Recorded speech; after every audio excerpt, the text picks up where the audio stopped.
What's going on, guys? So it's been a while since I've done a video. Clearly I've been absent for about 3 weeks, so I'm gonna get into a Boston lager here, Samuel Adams. We're gonna talk a little bit here. Haven't had a Sam Adams in a while.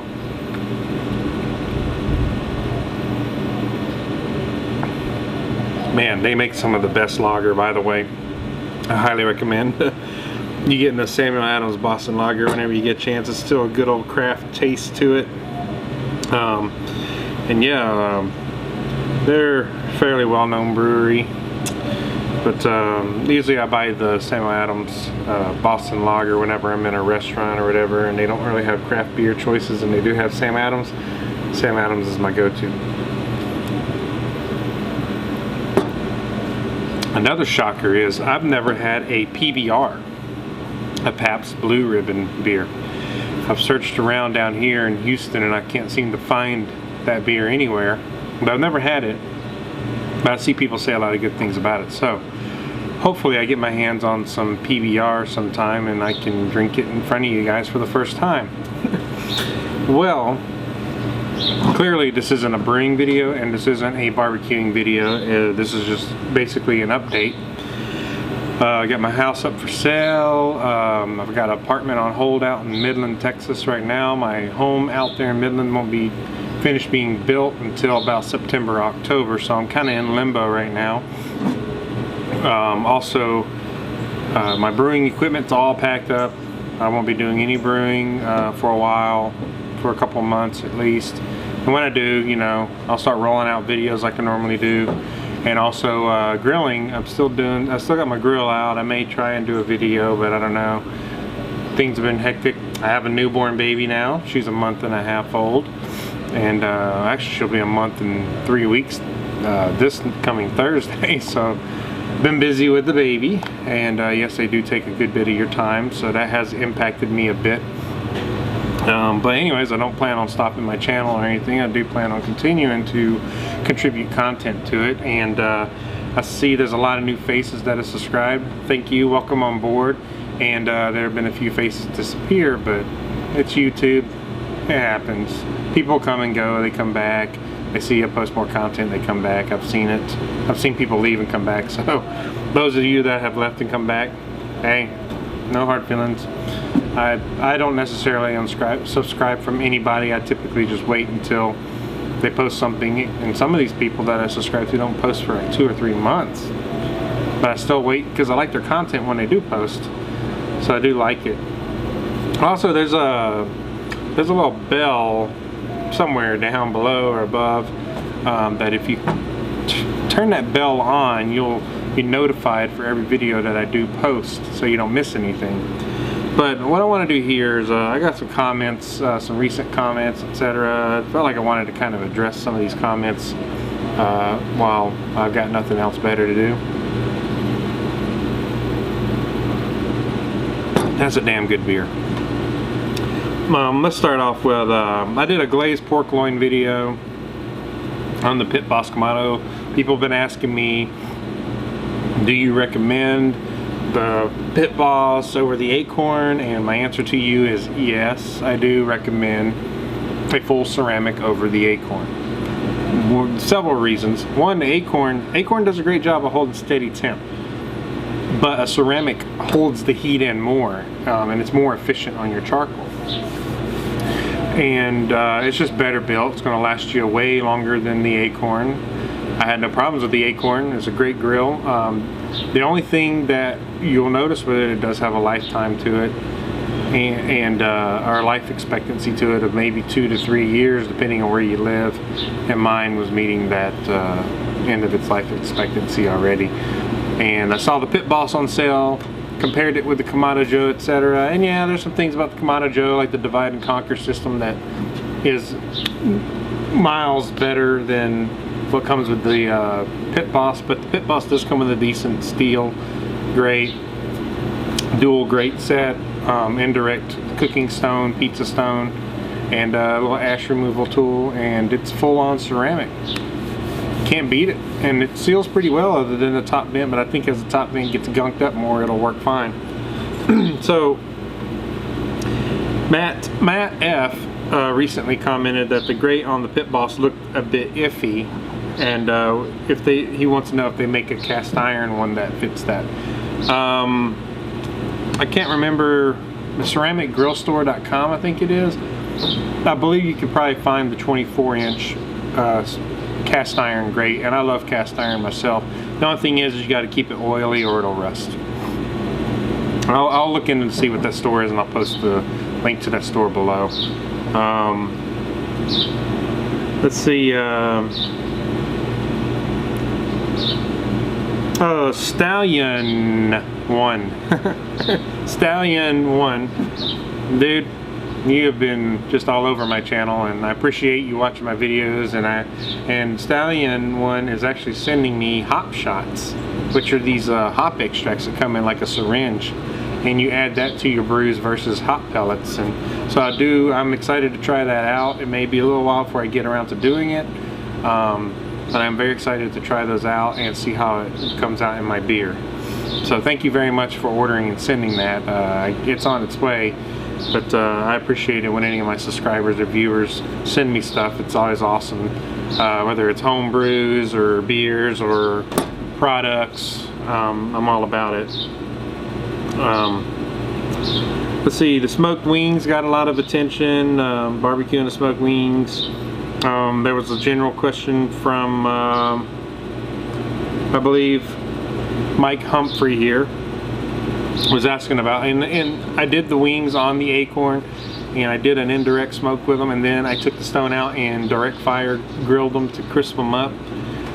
Your question was, can you do that in a smoker and then just move them to a direct fire grill? Absolutely. Smoke your meat up as much as you can, and then move it to the direct flame to kind of crisp the skin up on the wings. Works great. There are people that do briskets.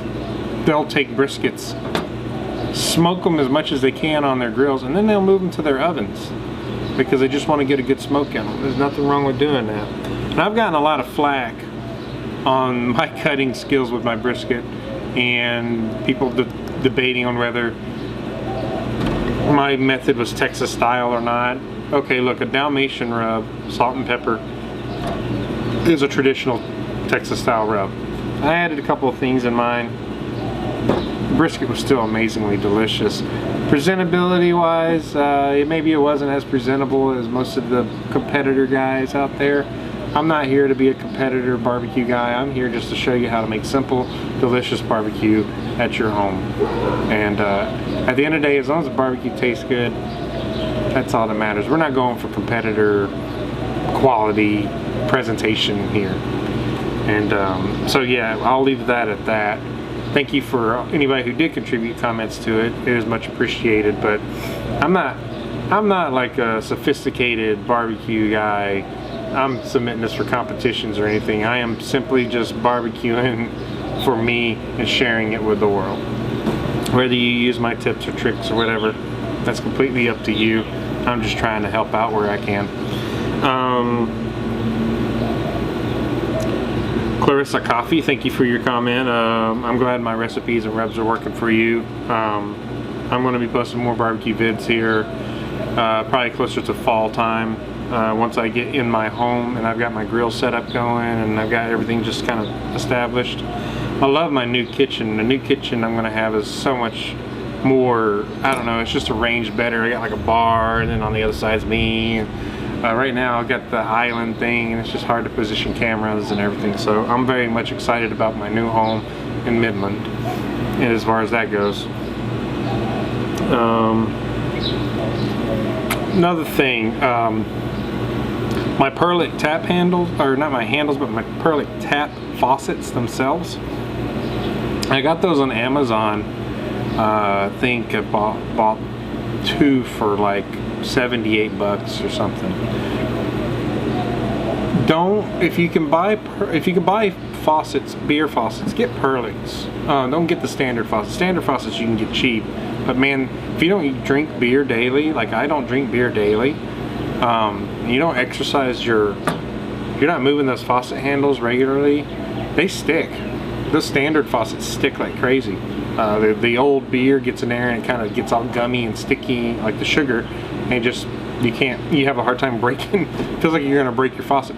Standard faucets are terrible. I think they're terrible, but they're great for like tap rooms or situations where you're constantly hitting the tap all the time.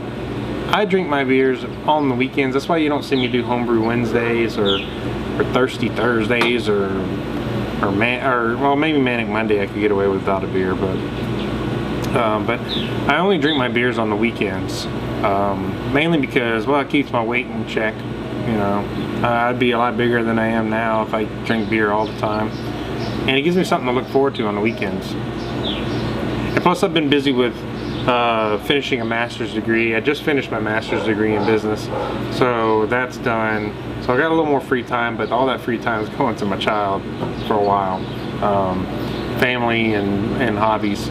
So get Perlick taps.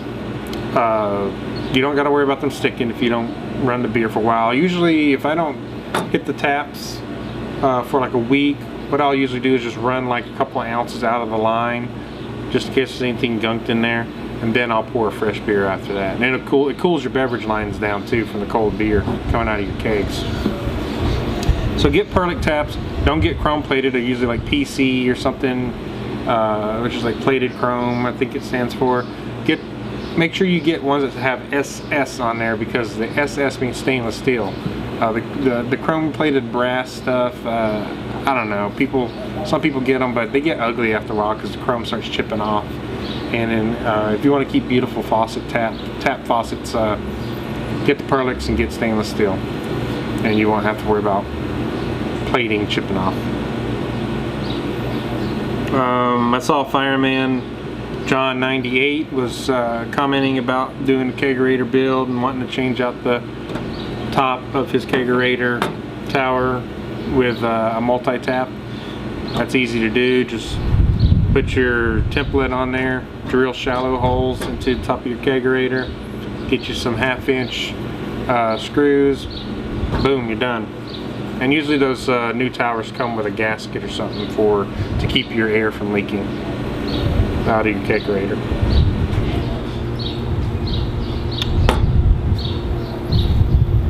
Let's see. The catalyst fermenter. I had a question from Sala Giraful. The height of the catalyst, I don't have that information available, but you can go to Craft the Brew's site, and I believe they have the dimensions for the catalyst fermenter. It doesn't fit in the standard small fridge. You need a bigger fridge to put that thing in. I love the catalyst so far. I've only fermented in it about 4 times, and it's worked great. I'm not sure if I'm going to keep it or not, in the sense of space. I don't have a whole lot of space. I may go back to buckets and carboys for a while. I'm not sure yet, but if I do, I'll probably put that sucker up for sale on eBay or something. Not that I hate it or anything, because it's still a great product, and also the little custom carry cover they have for it is amazing. I just worried about fermentation, temperature control, and those kind of things, and it was easier to do when I just did like ice bottles in a tub with my carboys.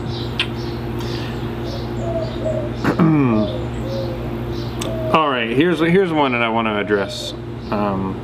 I'm only going to go over a couple more comments, and then, you know, I'll probably, in the future videos, I'll go over some more comments and try to address them. But everybody on the barbecue side has been asking about what grill thermometer I've been using. And the grill thermometer I've been using is the iDevices iGrill controller.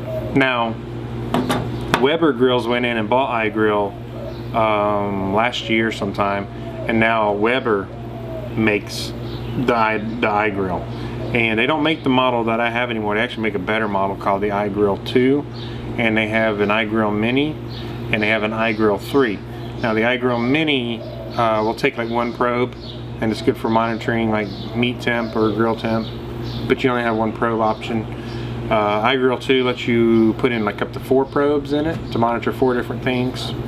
And then the iGrill 3 is designed for Weber's, one of Weber's custom grills, or one of their grills that they sell. It's designed to be installed permanently on that grill. But I highly recommend that temperature probe monitor. You can get it for 99 bucks on Amazon. It'll last you forever. You have to replace the probes over time, but yeah, I mean, yeah, it's worth it. Totally worth it. I'll probably put a link below for that as well. Let's see. Fireman John, you talked about how you bought your Acorn, and then the ash pan was peeling and it wasn't under warranty from Char Griller. Yeah, Char Griller, they're very weird with their warranties. I mean, they're very giving in some ways, and then other things they're just not.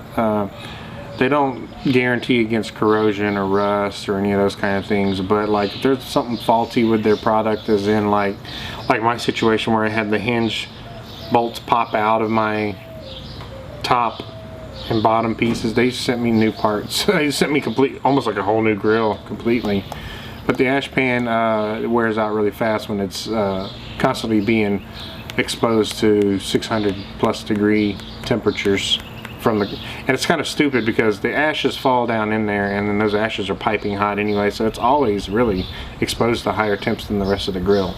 So yeah, I wish Char Griller would make some products that last, but they're definitely designed for the lower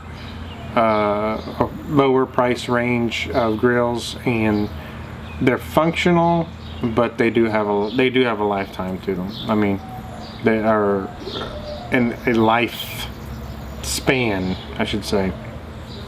So all of y'all that were concerned that I upgraded after doing all these Acorn Kamado videos, it wasn't a video I did out of spite. It wasn't something I did personally out of spite or hate towards the Acorn community. Because I still think it's a great grill overall. I upgraded to the ceramic because it was an opportunity at an fairly affordable price to upgrade to a full ceramic to give it a shot. But as far as me goes, like I said, I haven't posted much. Obviously, I haven't been on 3 weeks, and I plan on posting videos of probably a lot more beer reviews or something along those lines till I have the capability to brew beer again in my home, or to grill some meats out on the grill. But it might slow down for a little while, and but it will pick back up here probably closer to September or whatever. But I'm still going to try and do some kind of weekly vid here going forward for a little while. And what I'm going to start off with here is, we'll see how well this works. Any of you that have had questions about prior videos that I've made, or you've got some concerns, or you want something answered, I'll be more than happy to do another video like this and directly address you. If you could please just leave a comment below.